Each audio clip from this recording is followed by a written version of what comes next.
Her future rested on a promise she had never agreed to. Inside a small, sun-bleached chapel in the forgotten town of Canyon Creek, she stood in a borrowed gown that hung loosely around her frame. The air was thick with dust and silence. Faces she didn't recognize stared at her without warmth, their eyes sharp and distant. It didn't feel like a celebration. It felt like a sentence. Her father had set the terms long before she had a choice.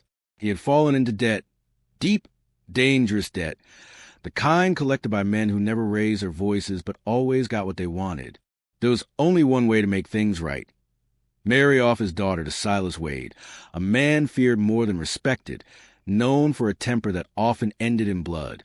Silas stood at the front of the church, broad-shouldered and unflinching, his hat pressed against his chest. He was quiet, but his silence was the kind that carried weight.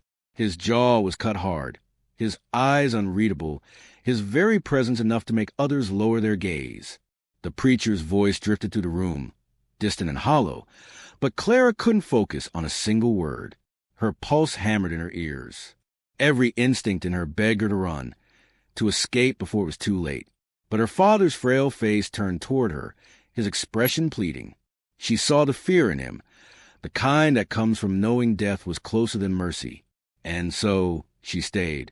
When the vows were spoken and the final words echoed off the chapel walls, Silas reached for her hand. His grip was strong, cold, unyielding. A tremor passed through her as he led her toward the door, his steps heavy and certain. He didn't speak. He didn't smile. Outside, the people of Canyon Creek turned their eyes away. Everyone already knew what kind of man she had married, and none of them dared to say a word. People had told tales about Silas Wade for years. They said he once fought 6 men in a saloon and walked out without a scratch, though others swore there was blood on his hands afterward.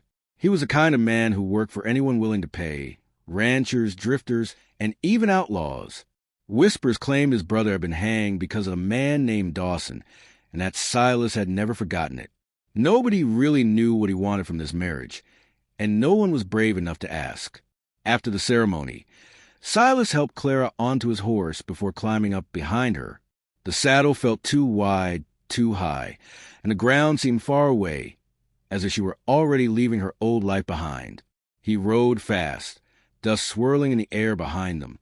Clara gripped the saddle horn with both hands, afraid to move, afraid even to breathe too loud. As the sun fell behind the distant hills, they entered a land of dark pines and rising shadows. The cry of wolves drifted across the wind, and fear tightened her throat. She didn't know where he lived or who he really was once no one was watching. When night came, a small cabin appeared among the trees, smoke curling from its chimney. Someone had already lit a fire. Silas dismounted and lifted Clara down with surprising gentleness. His hands were rough but steady. He opened the door and nodded for her to go inside. The cabin was small but warm. The fire in the hearth flickered softly, and a table was already set for 2. A simple meal waited there, maybe one he'd cooked himself. When she glanced at him, his expression gave nothing away. Was he angry? Tired? Just lonely?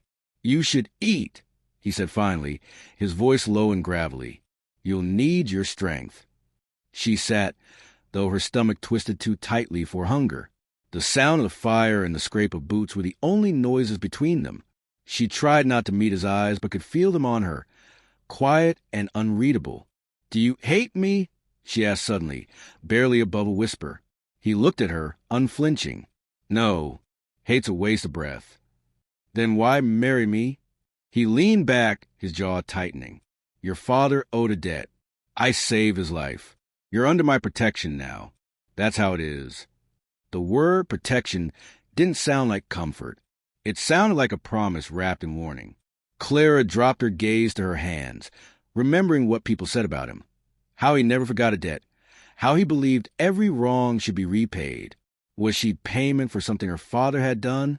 After the meal, Silas took a folded quilt from a dresser and laid it across the bed, a rough wooden frame covered with a wool blanket. Clara's chest ached with fear. She didn't know what he expected. The firelight flickered across his face as he stepped toward her. "Clara," he said quietly, "look at me." She forced her eyes upward. "I know you're frightened. I won't hurt you. You might not believe that tonight, but one day you will." Then he stepped back, pulled the chair close to the fire, and sat down. "You take the bed," he said. "I'll keep watch." "For what?" she asked.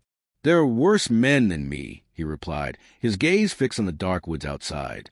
She lay down but couldn't sleep. Silas didn't move, just sat there, alert, the fire reflecting in his eyes. A wolf howled in the distance. Clara flinched. He didn't. Somehow, knowing he was awake made her feel safer, though she didn't know why. At dawn, smoke curled weakly from the dying fire. She woke to the chill and saw him still sitting there, head bowed, hat tipped forward. He looked like a man who hadn't slept in days. When he saw her stir, he rose and placed a plate of beans and biscuits on the table. "Eat," he said, his tone quiet, as though words were hard for him to spare. She obeyed, though she felt sore and uneasy.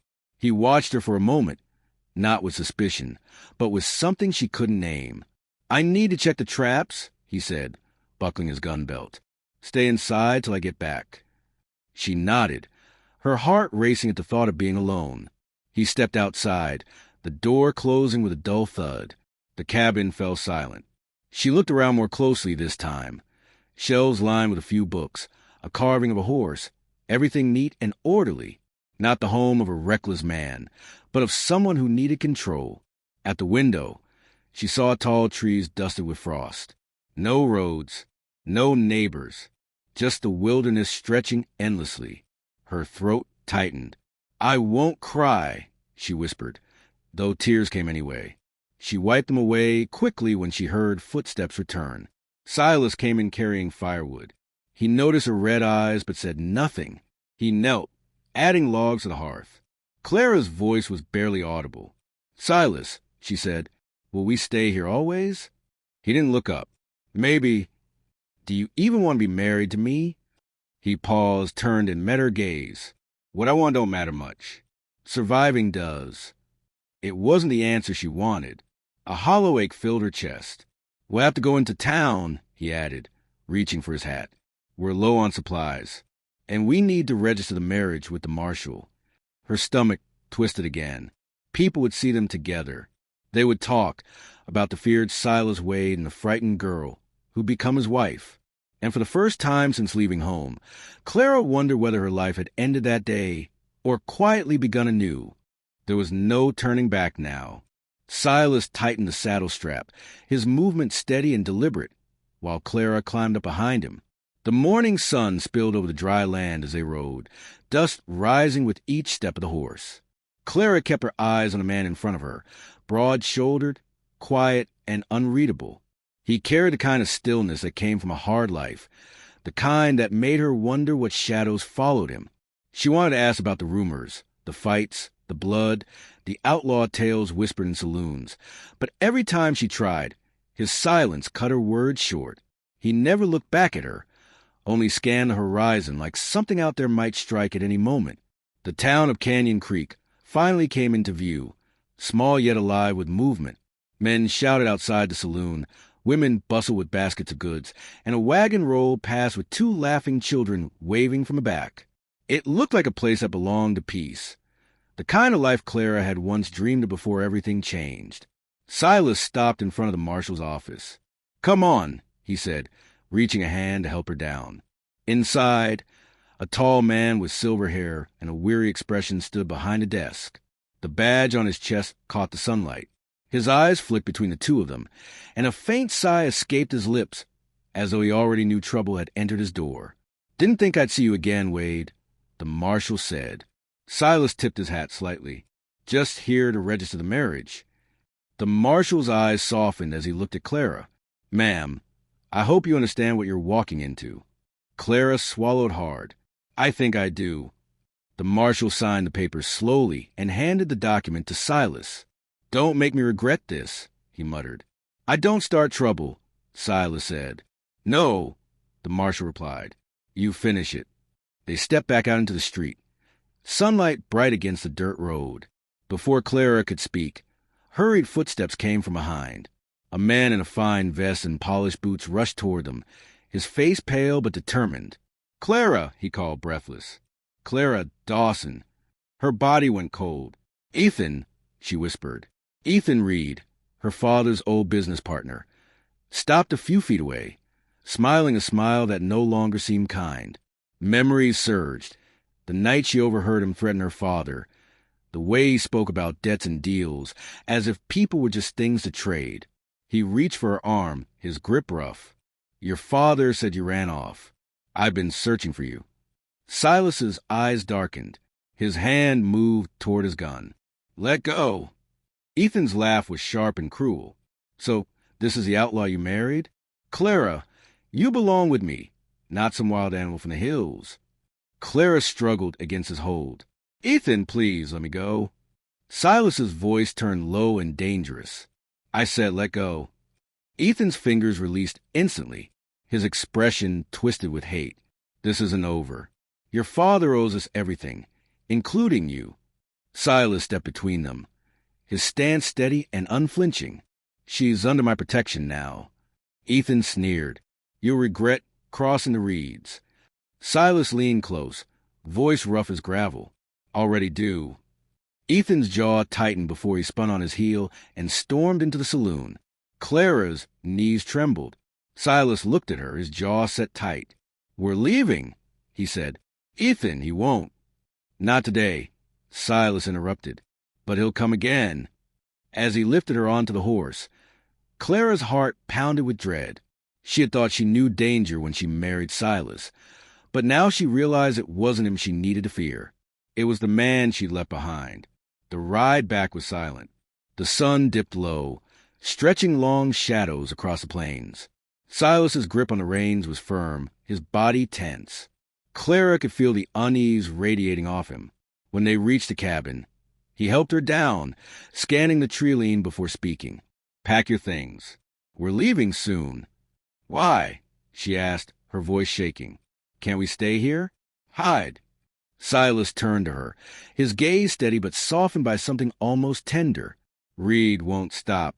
Men like him think the world is theirs to take. I won't let him take you. Clara wanted to believe him, to trust this quiet, haunted man who had promised to keep her safe. But a part of her still wondered if his fight was about justice or revenge. Is this about them? She asked quietly. About what they did to your family? Silas looked toward the dark forest. It was once. Your father and Reed's people took everything from mine. My brother was blamed for a crime he didn't commit. They hanged him without a trial. Later, I found out Reed paid for the rope. His voice cracked, the first hint of pain breaking through the armor he wore. Clara felt her throat tighten. My father never told me. He was afraid, Silas said softly. Guilt makes men stay silent. Clara stepped closer and laid a trembling hand on his arm. He looked down at her touch, then into her eyes. For the first time, the hard lines of his face eased, and something fragile passed between them. Then the sound split the air, a gunshot sharp and close. Silas moved instantly, shoving Clara behind him as the echo of danger rolled through the trees. A sharp crack split the night air. Bits of bark exploded from a tree beside the cabin. Clara gasped as Silas shoved her toward the back door. Stay low, he commanded, his tone leaving no room for argument. She caught sight of movement beyond the tree-line. Dark shapes carrying rifles. Ethan Reed's men. Silas raised his gun and fired, his aim steady and sure. One man went down. More shots answered, bullets splintering wood and whistling past the cabin walls. Clara dropped to her knees, covered her ears as the sound of gunfire tore through the air. Each blast felt like thunder striking too close. Her heart pounded wildly. Run to the woods, Silas barked. Keep your head down. Don't look back. I'm not leaving you, she shouted, trembling. Yes, you are, he snapped. I'll be right behind you. She froze, torn between fear and disbelief. Silas grabbed her shoulders, his voice cracking. Clara, I gave my word I'd protect you. Don't make me break it. Tears stung her eyes, but she turned and ran. Branches lashed her face as she stumbled through the trees. Behind her, the gunfire raged on. She pushed herself harder, lungs burning, legs aching. Then, suddenly, everything went quiet. The silence was worse than the noise. Clara stopped and turned. Smoke drifted lazily from the chimney of the cabin, now eerily still. No voices, no movement, just the empty night. "Silas!" she whispered, her voice trembling. Something moved behind her. She spun around, heart racing, then froze. It was Silas. He staggered toward her, breathing hard, blood running from a gash above his brow.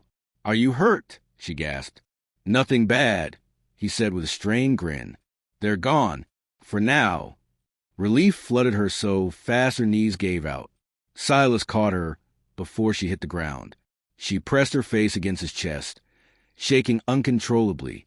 For the first time since they'd met, his arms felt like safety itself. "You did good," he murmured, his hand steady on her back. "You ran when I told you. That took courage." "I didn't want to leave," she whispered, looking up at him. "I thought you might be—" He brushed a strand of hair from her face. "Takes more than that to finish me," he said softly. Clara stared into his eyes. The man she once feared now looked like a wall between her and the darkness.